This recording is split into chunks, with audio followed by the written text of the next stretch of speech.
രാത്രി ഒരു ചെറിയ പൂച്ച നാട്ടിലെ പഴയ വീട്ടിന്റെ മേൽക്കൂരയിലിരിക്കുന്നു. ആഴമുള്ള കണ്ണുകളിൽ ഒരു നീല വെളിച്ചം. അതെ, ഒരു സാധാരണ പൂച്ചയല്ലത്. സംതിങ് ഹൈഡിങ്, എ മിസ്റ്റീരിയസ് കാറ്റ്. പെട്ടെന്നാണത് സംഭവിച്ചത്. ഒരു കുഞ്ഞ് റോഡിൽ കളിച്ചുകൊണ്ട് നിൽക്കുകയായിരുന്നു. അവൻ നിലത്തേക്ക് വീഴുന്നു. പൂച്ച അത് കാണുന്നു. കണ്ട പാടെ പൂച്ച വാലും കൈപ്പത്തിയും കൂട്ടിയൊരുമി. നീല വെളിച്ചം മിന്നി. അടുത്ത നിമിഷം എല്ലാം 10 സെക്കൻഡ് പിന്നോട്ട് തിരിഞ്ഞു. കുഞ്ഞു വീണ്ടും നിലത്ത് നിൽക്കുന്നു. അപകടം നടന്നതായി ഒന്നും സംഭവിച്ചില്ല. ഒരു ശാസ്ത്രജ്ഞൻ തെരുവിന്റെ അരികിൽ നിന്ന് ഇതെല്ലാം നിരീക്ഷിക്കുന്നുണ്ടായിരുന്നു. ശാസ്ത്രജ്ഞൻ പൂച്ചയെ അറിയാതെ പിടിച്ച് ലാബിലേക്ക് കൊണ്ടുപോകുന്നു. സ്മാർട്ട് ഡിവൈസുകൾ കണക്ട് ചെയ്തു.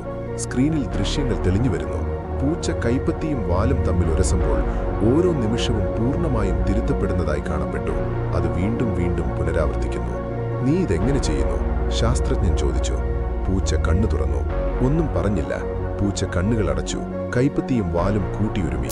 പരീക്ഷണം പരാജയപ്പെട്ടു. ലാബിൽ വെളിച്ചം വന്നു. ശാസ്ത്രജ്ഞൻ അപ്രത്യക്ഷനായി. അപ്പോൾ പൂച്ച അതേ മേൽക്കൂരയിൽ വീണ്ടും നിൽക്കുന്നു. രാത്രി, ആഴമുള്ള നീലക്കണ്ണുകൾ. ഒരു കുഞ്ഞു റോഡിൽ വീഴുന്നു. പൂച്ച വാലും കൈപ്പത്തിയും കൂട്ടിമുട്ടിക്കുന്നു. വെളിച്ചം മിന്നുന്നു. അവസാനം ലോകം വീണ്ടും ഒരു റീസെറ്റ് ചെയ്ത പോലെ തിരിയുന്നു. പൂച്ചയ്ക്ക് മാറ്റമില്ല. മനുഷ്യർ ഒന്നും ഓർക്കുന്നില്ല. കാരണം പൂച്ചയ്ക്ക് മാത്രം അറിയുന്ന ആ രഹസ്യം, ഹിഡൻ മിസ്റ്ററി. സമയം ഓർക്കുന്നത് അത് മാത്രമേയുള്ളൂ. Yes, the cat is A time traveller.